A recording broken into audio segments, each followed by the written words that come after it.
another episode of My Thing Tales of a Reformed Gangster. You're in. So, you know, it's funny. A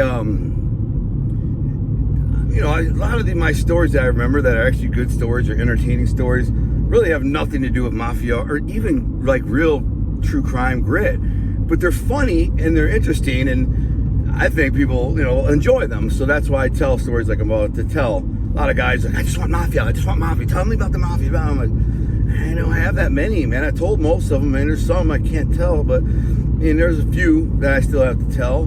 Some are shorter than others. They might be 20 minutes instead of an hour, but at the end of the day, a lot of my stories where it didn't involve mafia stuff, it's just my behavior. And by the way, shout out the Minds of Madness podcast. If you haven't checked out the Minds of Madness podcast, they did on me, one of the biggest true crime podcasts in the world with like almost 40 million downloads.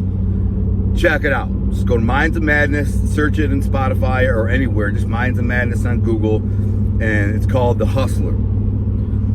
Originally it was called The Hustler Tales of a Reformed Mob Enforcer, but I believe they changed it to just The Hustler because they didn't want to off-put a big percentage of the market who doesn't care about mafia, which there's a lot. There's a big percent. They get 1 million downloads a month, and a lot of people are like, mafia, I don't give a crap. So they're like, to change to The Hustler, which was cool. I get it. I didn't feel slighted, and it's even better. So check it out. They sent me a cool freaking hoodie here. It was very nice. Donated some money to my channel. Very nice people from Canada. Just beautiful people. Great people. Super professional. Did a high-end job. I mean, I don't know how much they spent, but it took 3 months to make it, and a lot of time. And they work, and his wife works in television, and they know what they're freaking doing, man. That's why they have this huge following. So check it out. By the way, I just pulled over and tightened the lug nuts on my Jeep just to check them. And the reason for that is, a year or two ago, I was riding down the road and my Jeep started going click, click, click, click, click. I didn't know what it was. I'm like, here we go.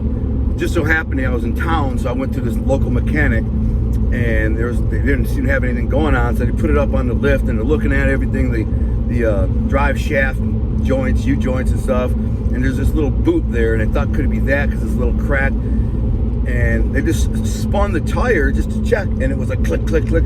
Damn lug nuts came loose, and the reason for that is, originally with this Jeep, I had 24-inch rims, the big, wide, low-profile ones, and they look dope. Man, I'll show you pictures of it. It's freaking dope. But I couldn't drive it up here during the winter. There's a little bit of snow. They had freaking huge Pirelli tires on there that are like low-profile, and they look cool, but they're worthless in the snow. If you get a dust of snow, you're all over the road. So I put Rubicon rims and tires on them, and I still had the rims for the summertime. But when I moved to the Ozarks for a year, I didn't have room in the trailer for these giant rims, so I just sold them. Gave a kid a good deal, $600 for them with the tires, and they're probably worth a couple thousand, but I had to dump them. So, which is also cool because it just made me think of when I was doing that, like how people will help each other. When I was in Missouri, when I drove this Jeep pulling a 16-foot trailer loaded with everything I have, motorcycle, four-wheeler, and every belonging that we had, we just lived off the grid up in the Upper Peninsula of Michigan for 6 months just to kind of shoot that series, just have an adventure, really. And then we went straight down to the Ozarks from the Upper Peninsula, which is like 1,800 miles, drove for 19 hours straight. And I was 20 miles from my new home, only 20 miles. I come around the bend, the roads down there suck, they're real narrow, they don't have any shoulder. Like Michigan, you got a nice big shoulder. There you didn't. And so, make sure this thing ain't clicking along, I'll be mad as hell. So I come around a bend and there's like a bridge there. The grass was growing up so high, because this is like late summer, I believe it was. Very hot. It was like 95 degrees, 98 degrees, humid. And I'd just been driving for 3 days straight, pulling this trailer like this, because I hate driving. Anybody who knows me knows I hate driving. Now imagine throwing a freaking 16-foot trailer on this thing and driving through St. Louis and crap. It was insane. Chicago and St. Louis. I had to do it. I had no choice. I had to bite the bullet and just hold on. And so all that way, no problem, right? I come around this bend, and here comes some douchebag in a truck. He's kind of in my lane. So I have to kind of swerve out of the way to avoid hitting him. But what I didn't see is that bridge had one of those, railings. But the weeds had grown it up. So you couldn't see it. You couldn't see it in the weeds.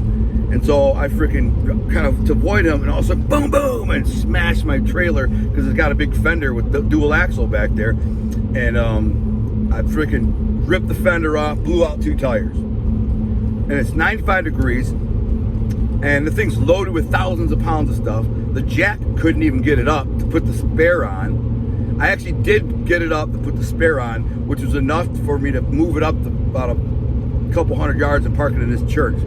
Cops came, all that. The cops were cool. He just kind of directed traffic around me because we were right in the middle of this 2-lane thing. And, you know, I just told him what we did. He I don't even know if he asked. He might have asked for my license. I don't know. But anyways, while I was...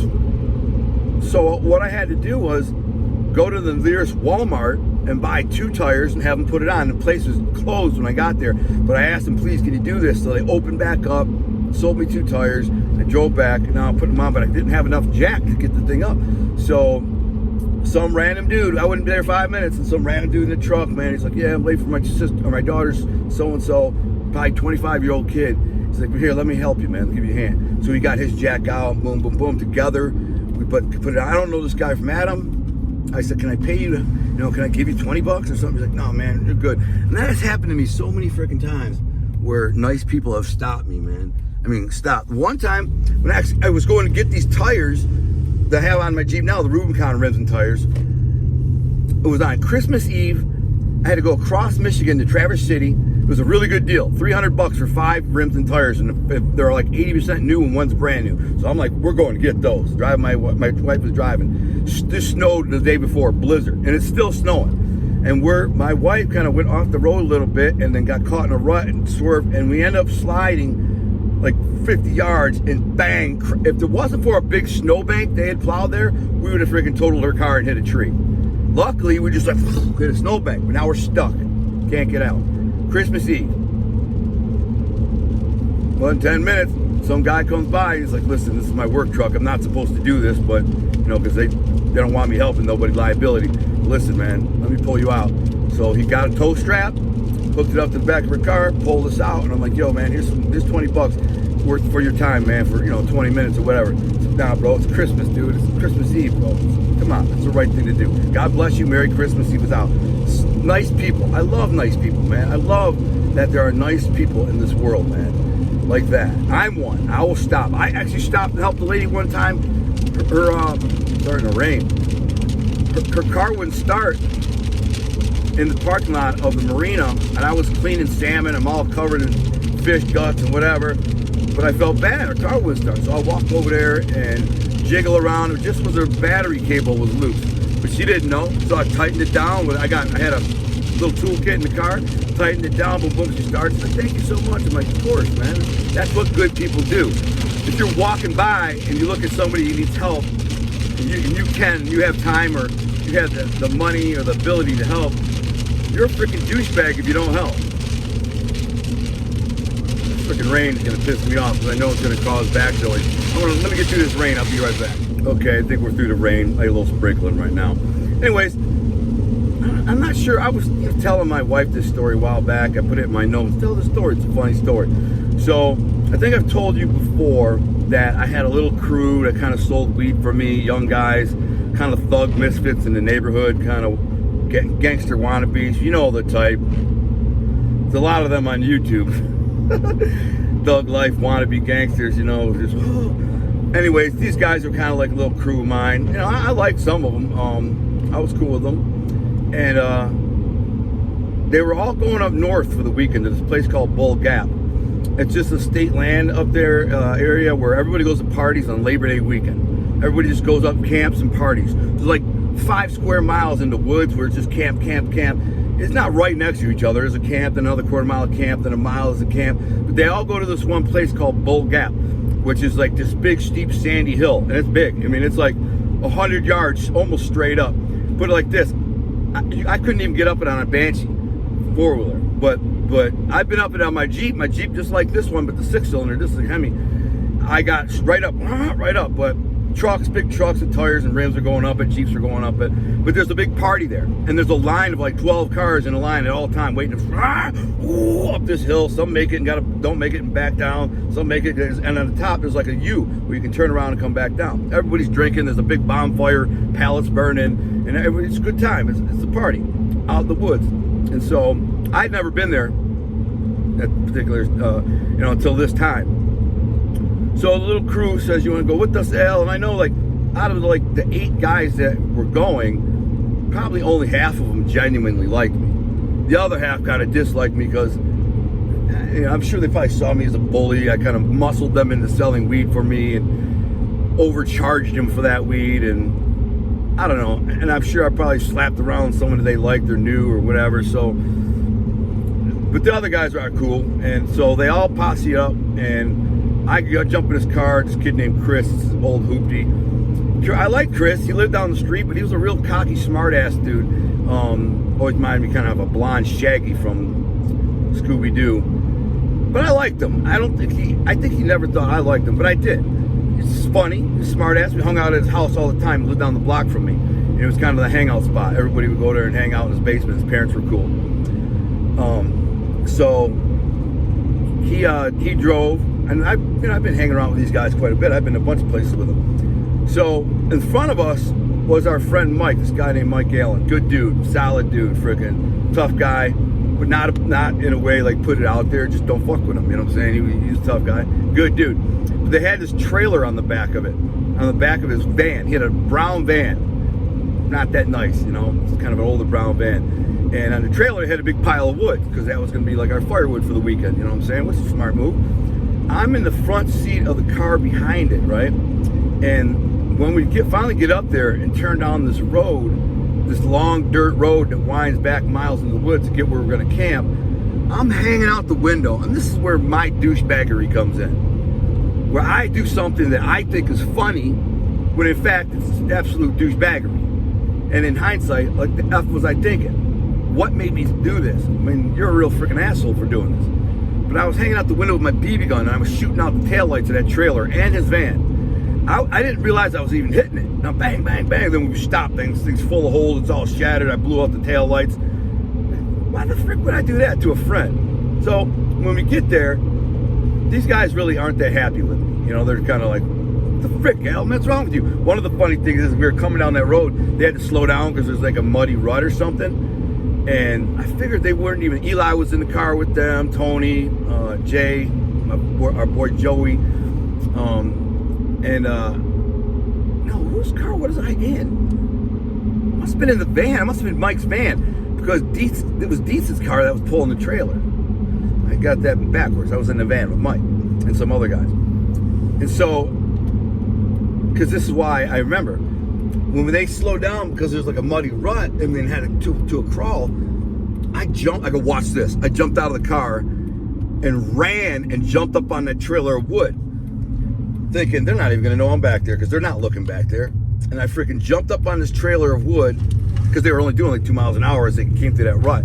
I ran up there, jumped in the wood, and then I just jumped from the trailer on the back of this big old hoopty, like, Buick Regal or whatever it was, and I'm like, boom, and I jumped in. I was like, what the frick, man?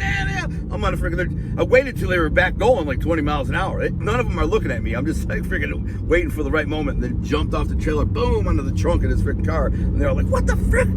Which is funny as hell. And they thought that was funny. This is the crazy mother ever. They hear crap, bang. They see me, I'm in the back window out of nowhere. And so we get there and they're kind of pissed off at me and whatever. So, whatever. So at some point, well, I'll tell you, first we went to some party, and I'm going to get that part out of the way. Well, there was 2 dudes named Brett and Dean. Now, Brett, I kind of liked and knew him. He had a crotch rocket. We hung out a little bit. He knew me. He knew I was a tough guy. He kind of liked to think he was a tough guy, but he wasn't. Later on in life, did a bunch of steroids and blew up. Thought he was tough, but not to me. But in life, he just generally acted tough, but he wasn't. But he was a good dude. He loved to hunt, fish. He loved hunting and fishing. That's why we hit it off. And one of his best friends, or maybe his best friend, was named Dean. Dean was a rich kid. Family owned a marina and a jewelry store and all this stuff. And he had money. I actually helped him one night when a bunch of dudes ran in his house to freaking beat his ass. He locked himself in the bedroom. Everybody started trashing his house, and I stopped everyone. Said, "Get the frick out of here, man! What are you doing?" And then the cops came and got us all. And then I said, "Listen, you better ask Dean who stopped it." The girl was there too, his sister. I said, "I'm the one who said get the F out of her, leave it," because they were trying to press us with like charge us with home invasion, first degree, and assault and all this stuff. And I'm like, yo, I'm the wrong guy. I was helping. Ask them. And so I said that to the father, and the father asked the son, because I called them and said, "You better get these charges off of me, man." And he asked them, and they're like, "Yeah, Al was the one who freaking stopped these people, these guys freaking from, beating them up and trashing the house." So, but I didn't really like the guy much. When I was in Daytona on spring break, the second time I was on spring break, I got to tell that story too one day. I punched him in the face because I drove down there with him in his Jeep. And he was going to leave without our friend Jose because we couldn't find him on the day we were leaving. And he was sitting there in front of his girlfriend and her friend, which was Brett's girlfriend, who I regret not smashing. But the two girls were in the room and he was there, and he's like, I said, "We ain't leaving without Jose."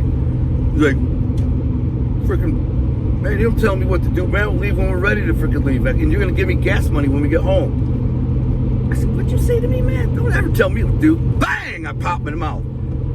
No, I said, "I'll beat your ass, man, for saying that, talking to me like that. What are you talking to?" He's like, "Whatever, man. You ain't gonna beat my." Boom! I freaking clock him. He falls down on the bed, looking up at me like, "Why'd you do that?" Mother effer, you just got tough with me, man. You want to finish? No, right in front of the girls. He was humiliated as hell. But he was an all right dude. He was just kind of a cocky, rich kid, bigger kid. And so they had a cabin up north where we were near the Bull Gap. One of them did. Brett did, or Dean did. So they were familiar with the people in the area. They knew all the kids. They hung out with them. They partied with them. They had a secret spot where they go party and like have bonfires and stuff. So somehow one of the guys heard about it. But the problem was it was either Brett or Dean had beef with the Chris kid who lived down the street from me, because he was a cocky douchebag kind of. And so I can see why. But I didn't know what the beef was or care. So these guys want to take me. That's probably the only reason they asked me to go. To be perfectly honest, the only reason they even asked me to go to this was because of this. They knew, because I guess Dietz was kind of dating one of those girls, and that same girl had been seeing Dean or Brett, one of the two. So I don't know none of this. I'm big muscle-bound kid, about 200 pounds, ripped up, not huge, but I was ripped. I was like 19, 20 years old. 21. No, I was like 19, 20. I stopped hanging around them by the time I was 19, so it had to be about 19, 18. So they said, "Come on, we got this woods party. We're gonna go to this woods party." I'm like, "All right, bet, let's go." I don't really care. I don't even drink, so I would smoke a joint. Let's roll. And but I did take acid one night, and I'll get to that next. So we get to this freaking party, and there's all these kids there, man. It gotta be 30, 40 kids, a bunch of girls, but it's dark. You can't see anybody. You don't know who's who. You see some girls there by the fire, and we're just standing around, like, drink. I might have had a beer or something, but we're kind of standing there. And then at some point, some words were exchanged between Dietz and this kid or whatever. Brett and Dean weren't there. They didn't show up, and I think for a reason. They basically, what they told this crew of kids, these kids are coming to your party. They're a bunch of freaking punks. But be careful, there's one of them. He's the big one. He ain't no games, he's no joke. His name is Al. Don't fuck with him. I'm sure they told him that and warned him. So when I get there, they're all mean mugging us, whatever. They don't really say nothing. So this is a very tense hour we stay. I try to talk to a couple girls, but they're very standoffish because their boyfriends and boys they like are all right there. So after like an hour, I'm like, "Yo, let's go, man. Let's get the frick out of here, man. This is lame. We don't know these freaking people, and they don't want us here."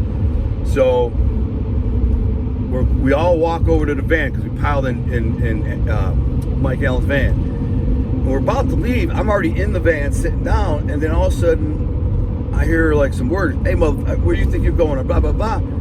And Dean's like, it was Dietz. He's like, "What the frick you talking about, man? What's your problem? Whatever. You got a problem, man? I'm going to beat your freaking ass." And Dietz looks directly at me. I'm in the van. He looks directly at me, and I'm like, "Here we freaking go." So I jump out, and it's a big dude. It's a big dude. It's the biggest guy there. He looks like he's 30 years old. He's a big, heavy, not really muscular, but you can tell he worked out like a football player. And he's like, I jump out and said, "Yo, man, settle down, bro. We don't want no problem, bro. I don't know you. You don't know me. You don't know. None of us know each other. We ain't got no problem with you. And he goes, who are you?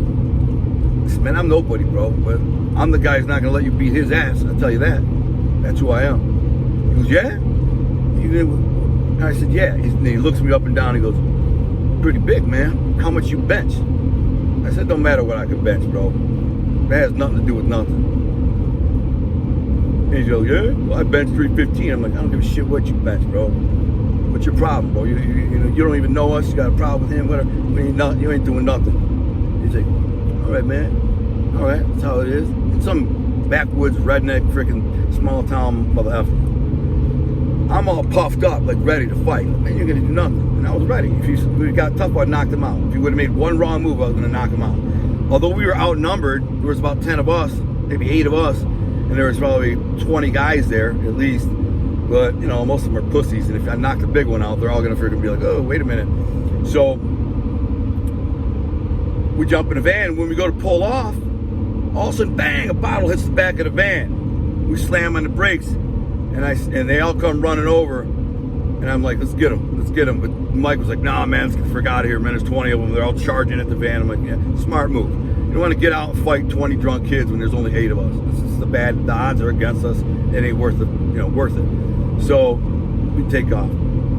So the next night, I drop a hit of acid. Like 5 or 6 people take acid out of everybody. And I'm weird on acid, man. I was tripping.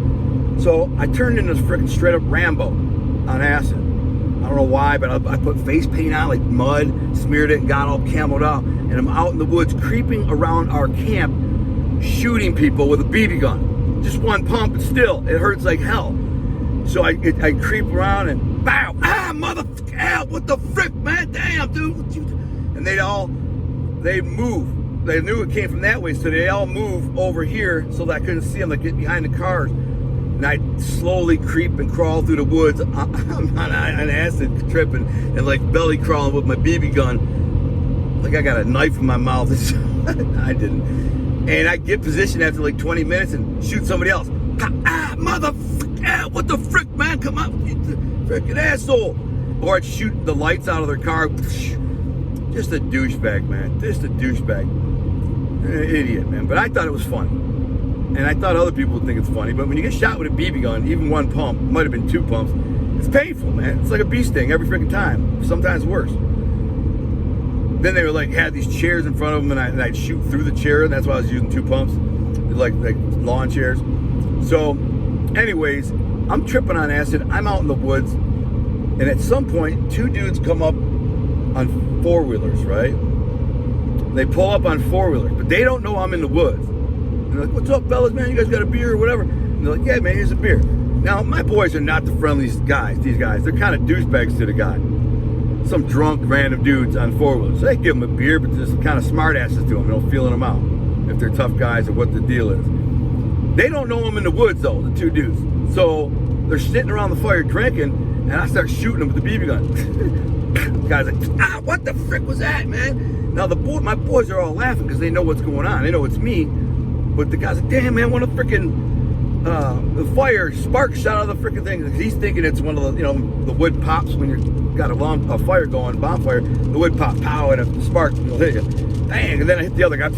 Well, me too. And then, pow, So I shoot them each a couple times. And they just don't know where it's coming from because I'm in the woods, like 20 yards back, pitch black, way beyond the penumbral shadows, a light from the shadows. So after a while, I kind of get bored with it. And I come walking in with the BB gun in my hand. I got like a bandana around my head, face paint from mud on my face. I look like freaking Rambo. And I come walking in, I'm like, what's up, fellas? And they're like, hey, man, what's up? I don't know if they ever put 2 and 2 together. Probably did, but they were drunk, so maybe they didn't. And so after a few minutes, I'm like, yo, can I take a ride on one of them 4-wheelers, man? Can I ride one of them 4-wheelers? And they're like, oh, man, like, how much have you drank? I'm like, nothing, man. I had like 1 beer, but I'm tripping on acid. I'm like, nothing, man. I just had a beer, man. I just want to ride right around here a little bit, man. Do some donuts and stuff. It's a nice 4-wheeler. I don't remember what kind it was. It was blue. Some 250, 350 something. It was 2-stroke. So the guy's like, do you want? I said, come on, man, we'll ride right here. And this guy's like, all right, man, right here. So soon as I get on it, I take the clutch and I go, and I kind of act like it won't go. I dump it, but it moves. I had the brake on. I'm like, what's wrong, man? Something's up. The brake stuck? You got something wrapped around the freaking rim, tire or something? And he's like, what? And the guy comes over, and it's like kind of grassy dirt. So the guy comes over, and he's like, what? I'm like, something's on the thing, man. It's stuck. It won't go. So I say, I'm fishing, going fishing right now. He comes over and he looks down. He's like, what? And right when he comes to look down, I dump the clutch. And just blast him with freaking mud and dirt. And I peel off and I go, douchebag. And I go rip it. And listen, don't judge me for doing this crap. I was a douchebag and I admit it. You don't have to rub it in. I know I was a freaking jerk off. And this is not the right thing to do. I'm not glamorizing this. And it was funny to me at the time, but that it's not freaking funny at all what I did. It's absolute douchebag, and I should have my ass beat for it, straight up. I wish someone would have caught me and beat my ass for this. But it is what it is. I took off on this guy's quad. I don't know where I am. I'm way out in the woods, miles, right? I'm just ripping through the woods. It's nighttime. You know, there's a few people partying in camps here and there, and I'm just ripping by. No idea where I am, tripping on acid, ripping down these trails. So I get to down this road, and it says, road closed. There's a big mound of rocks and dirt and like a sign and a little fence with bars there, and it says, road closed, no further. I'm like, but then I look, and you can see where some people on the trail had gone around it on the side there. I'm like, F it, I'll keep going, man. You know what I'm saying? I'll just go around that big pile of dirt. Well, as I went to go around it, I didn't realize that there's a freaking gravel pit. It slides straight off right there. And I didn't see it. It was dark, you know what I'm saying? So I went, I went around, and I got to the side right there. Wow, and I lost it. And the thing just, and I'm on this thing, and the four wheels go, it rolls down this hill and obliterates the thing, right? I fall off pretty quickly and don't get hurt. I'm surprised I didn't get hurt when it rolled over me, but it kind of popped and rolled right over me. It didn't even hurt me. So I'm like halfway up this hill. That's about 100 yards, you know, pretty steep like this. The four-wheeler ends up on the ground down there, and it's still running, but it's upside down. Eventually, it conks out. I go down there, and the front tire and axle's bent bad. And the front tire won't even move.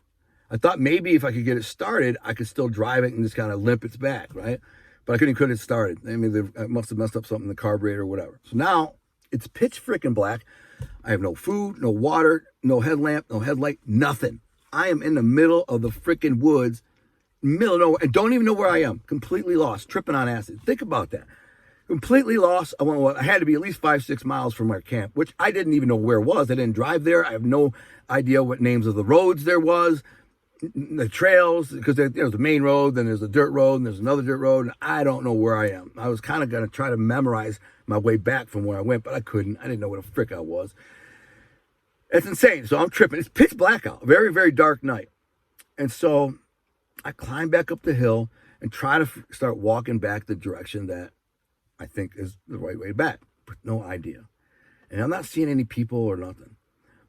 And at some point, I'm walking after about 20 minutes, and I'm sweating. It's dark. I'm just tripping. My eyes kind of adjusted dark a little bit, but I see a light, and it's through the woods. It's a long ways away, but maybe it's not. Maybe it could be anywhere from a few hundred yards to a half a mile, maybe. I don't know, but it's through the woods.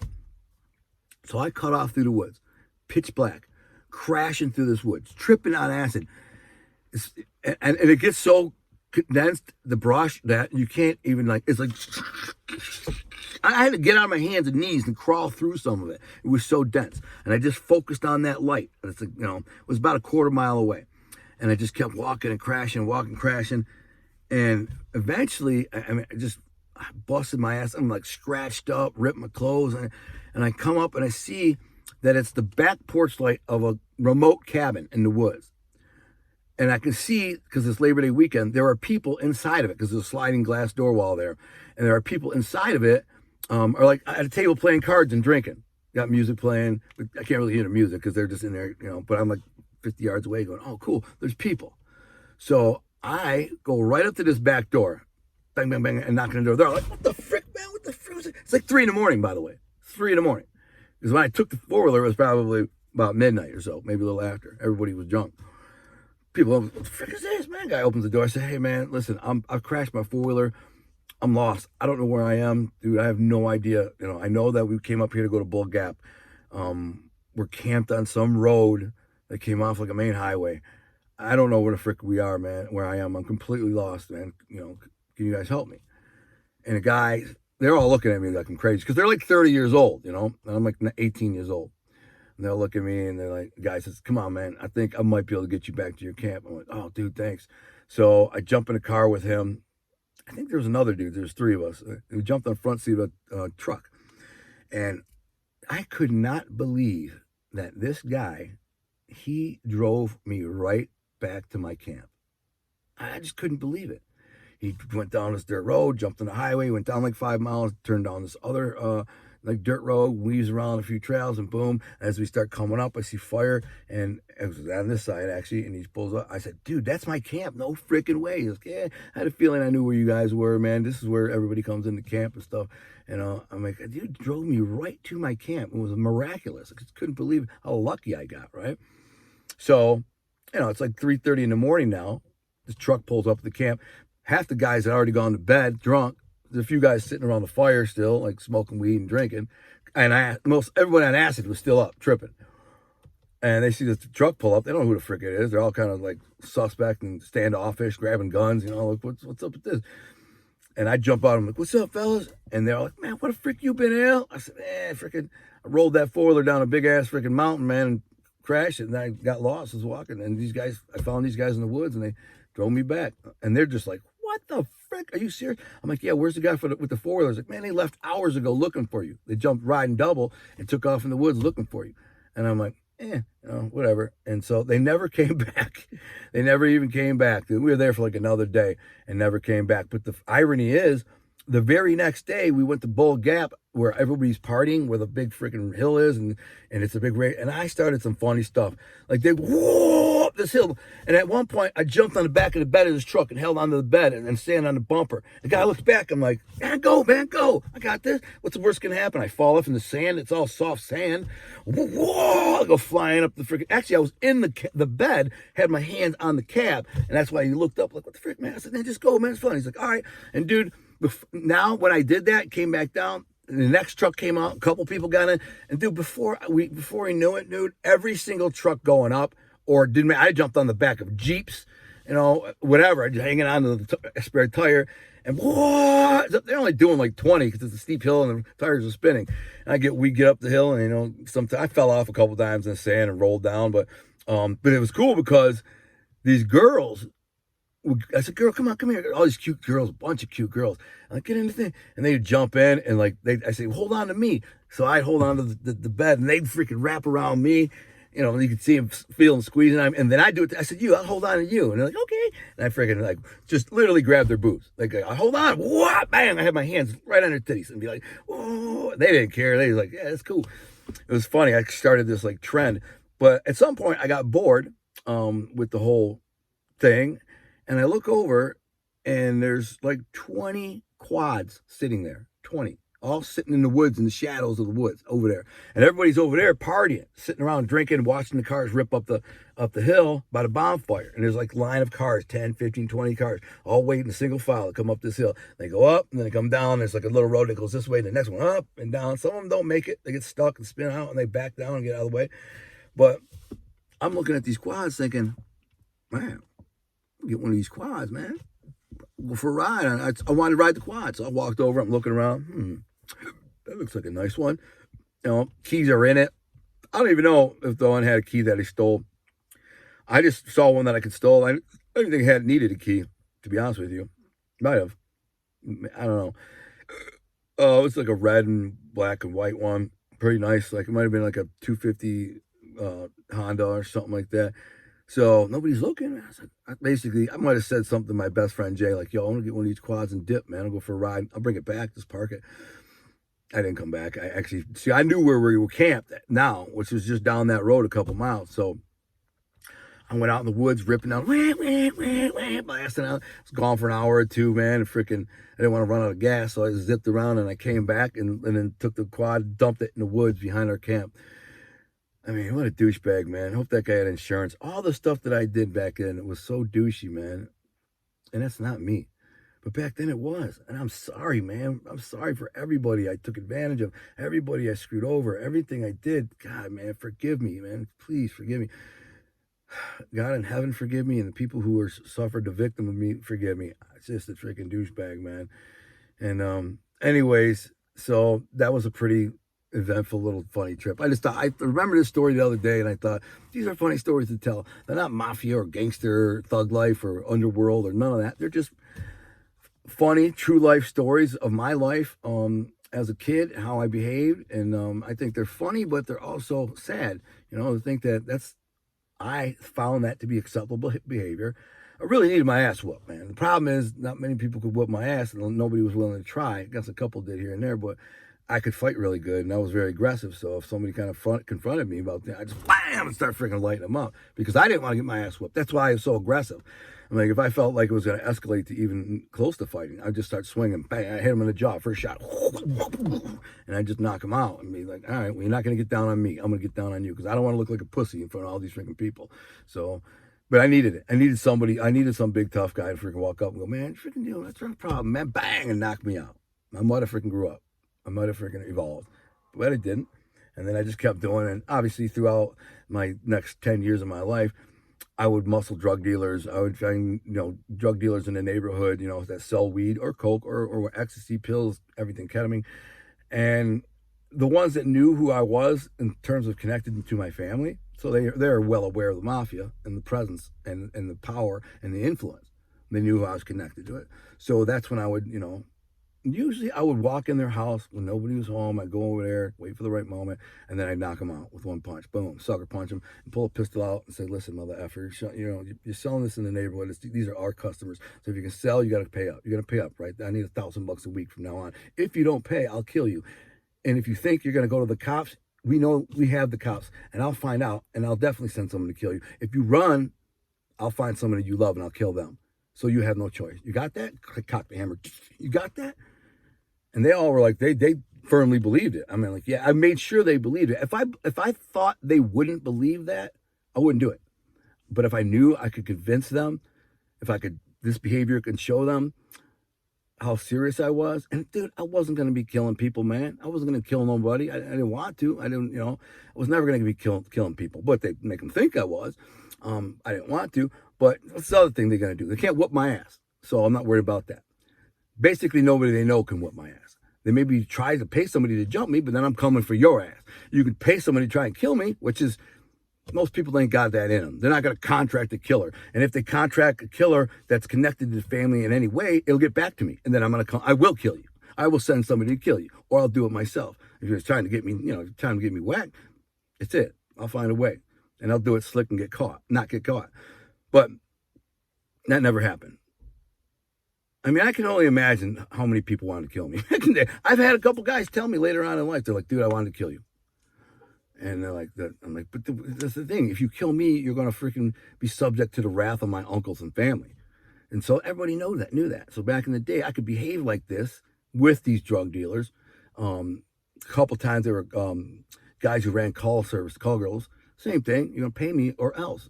And so you inflict the fear of death in them and make them know that if they don't pay up, they're dead. So I did this. All this crazy behavior evolved when I got older, and the few times when I was strung out on drugs and I'd like relapse and get high for a few months, then I was really out there. I didn't give a shit, man. I'd do anything. I would grab your gold chain, punch you in the mouth, and walk away, which is horrible thing to do. But I'd only do it to guys who were kind of douchebags. I'd do it to guys who were generally kind of bullies or drug dealers who I knew were selling drugs. Some of the drugs they were selling were to my customers or my uncle's customers or people we knew. So like, listen, you're cutting us out, undercutting those drugs. That pissed me off. So now you got to pay. Anyways, funny story about the camping trip. Camping on acid. It was a trip. Oh, I got one more quick story too to tell you about acid. One time when I was 19 years old, I did some bodybuilding shows when I was 19 years old. And after I think it was the last one actually, might have been the second one, the Iron Man, what it was. It's a pretty big bodybuilding show. I took like 4th out of like 11 guys. So that's not terrible. I had saved up I put aside some really good acid. They had little sperms on them, squiggly sperms, and I sold it. I sold a bunch of sheets of it, but I kept like 5 hits for me and my boys, and I saved it for this event. And then I also got some really good weed, hydro, and I put that aside. I had smoked regular weed, but I put that hydro aside. And I waited till after I did this show. So for like a month, I dieted down, did extra cardio, and did everything right. Went on the show, did my routine to Metallica, wherever I may roam. Actually, I did it. No, I did it to Keith Sweat. I'll give all my love to you. Believe it, like a slow song. I'll give all my love to you. And after the show, I jumped in this dude named Sal's Jimmy with my boys, and I wasn't even out of the freaking theater yet because the rest of the show, the teens were first. So after I was a teenager. So after I went on the show, collected my trophy and stuff, and I threw like this polo button up over my like a tank top, and I said, let's roll. I dropped a hit of acid. Me and my boys all dropped it's acid J, like 4 or 5 of us. And I'm in the back of this Jimmy, and I smoked this joint of hydro, and I get freaking super stoned. Actually, no, I'm sorry. That was the first bodybuilding show that I did. I'm thinking the second one that I did, and that's what I did. On that first one, I went and tripped acid. I went to a couple of parties.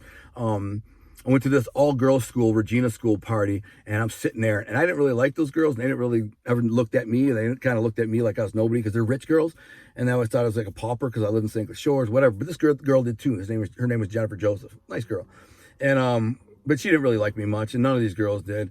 And I go into this party tripping on acid, and I got a gallon of milk and a box of vanilla wafers. I'm eating vanilla wafers because I'm starving. I've been starving for weeks. I just want to eat. I go in the grocery store, I can eat anything. And we just went to Pizza Hut and had pizza, which was all right. I ended up puking it up because I hadn't eaten nothing like that in weeks. So as soon as I eat it, I go in the bathroom and puke. And my best friend Billy Usher was so proud of me, man. He's running around with my trophy, going, "Yeah, my man." I just took 5th place in like the Mr. Michigan team. So it was, yeah. So, anyways, but the next one, and then I end up. Oh, that's a funny story too, because I'm on acid. I'm sitting there, and they're like, the girls are like, "What's your friend's problem, man?" Like, they didn't really know me well, but they're like, "What's his friend?" They're like, "He just did a bodybuilding show, frickin'. He's just hungry. He haven't eaten nothing in a month." And the girls are like, "Oh, you did a bodybuilding show? You're a bodybuilder?" And they start coming over, and they're looking at me, and I got a shirt on, I'm covered up, I'm nothing. And they're like, let us see. And then like my boys are like, "Yeah, show me your routine." And I'm like, "No, man, I'm not gonna do it. I'm not doing that." I'm like, like, just show them some of your routine. I'm like, nah.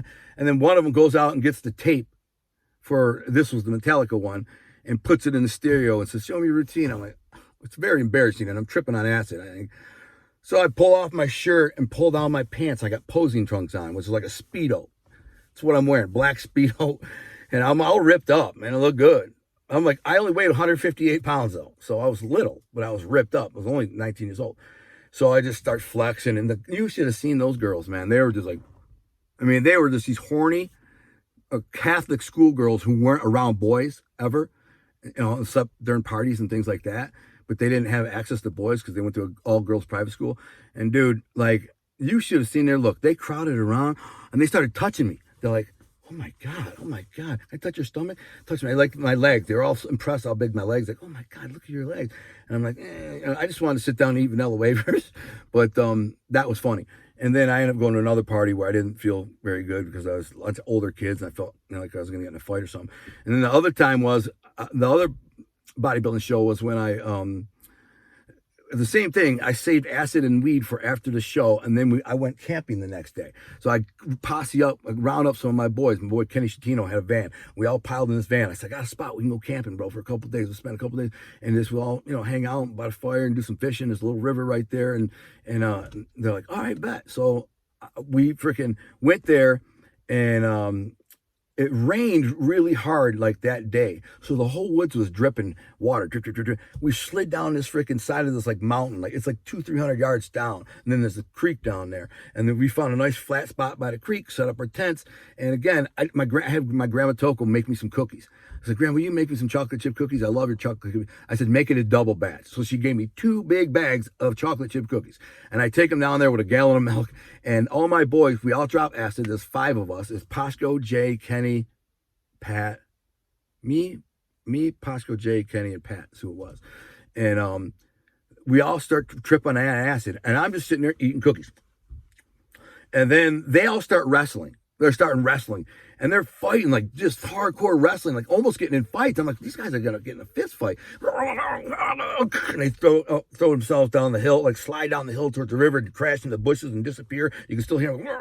It's all wet. It's been raining. I'm just sitting there eating cookies. I didn't want anyone to try to wrestle with me. You know what I'm saying? I wasn't in the mood to wrestle. I didn't want to wrestle. And I told them that. Don't touch me, man. I'm not in the mood to wrestle. Even though normally I would like to wrestle, but I was exhausted from a month of dieting and starving myself. I just did this bodybuilding show the day before. I'm starving. I just want to eat cookies and trip out by the fire and just relax camping, not freaking wrestle with my homeboys. And these guys are like taking it serious, like they want to fight. Like Jay tried to wrestle me one time. I just slung him and said, no, Jay, I ain't in the mood. And he got it. He's like, I get it. So that Jay was the main one, like slinging everybody around, and they all wanted to freaking sling him around because he was like, you know, he was the guy, real good looking kid, kind of muscle bound but cut up and cocky, and they all wanted to freaking throw him around, but they couldn't. He was tough. He kept slinging everybody around. Everybody. Kenny was tough. Kenny was a little stocky dude. Kenny Tino. He was slinging people around. They all were tough guys. Pasco, Pat, all of them were tough guys. All of them. They're tough. Like the whole crew was a bunch of freaking little young tough guys. And so at one point, I'm like, dude, who's got the papers? And they're like, oh, they're broken the van. I'm like, you got to be kidding me, man. I want to smoke a joint really bad. We didn't have a flashlight, of course, dummies. So I wrapped a plastic bag around a stick and lit it on fire and went charging up this wet, slippery hill in pitch black. And it's dripping, drip, drip, drip. And it's being like a fire trail, a little burning trail behind me. They're still wrestling. They ain't paying. And I'm like, I get halfway up this hill. It's like 300 yards up this hill. It's steep. All trees on it too. And my torch burns out. So now I'm in pitch black, sitting in the woods, and all I hear is the woods dripping. I mean, because it's all wet.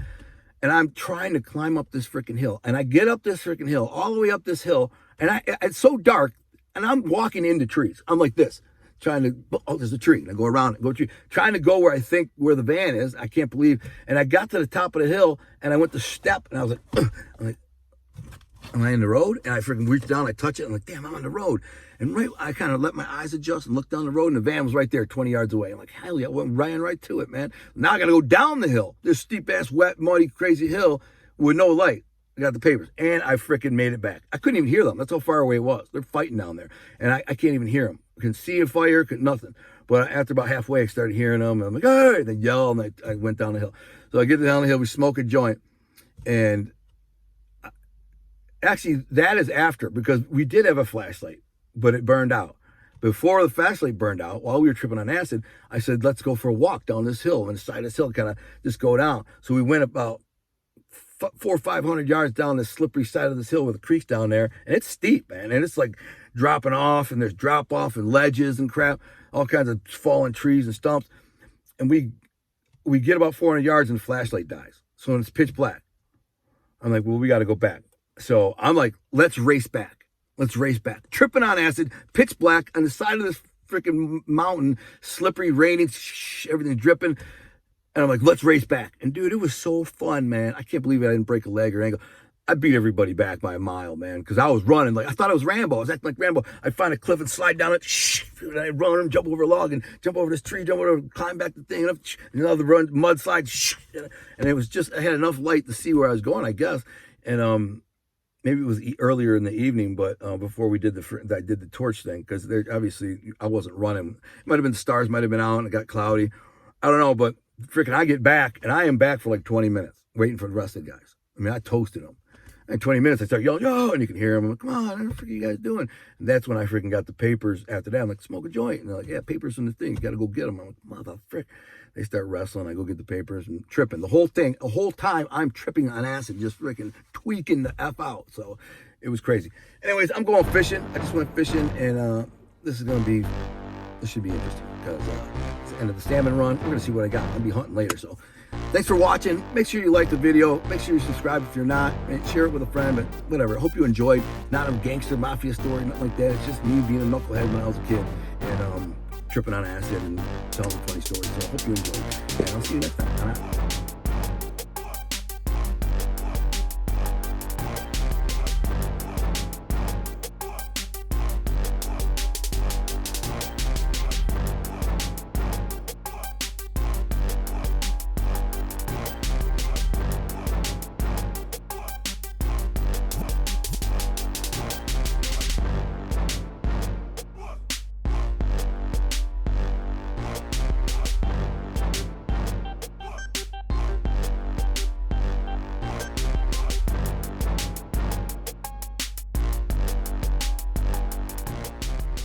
We in here now.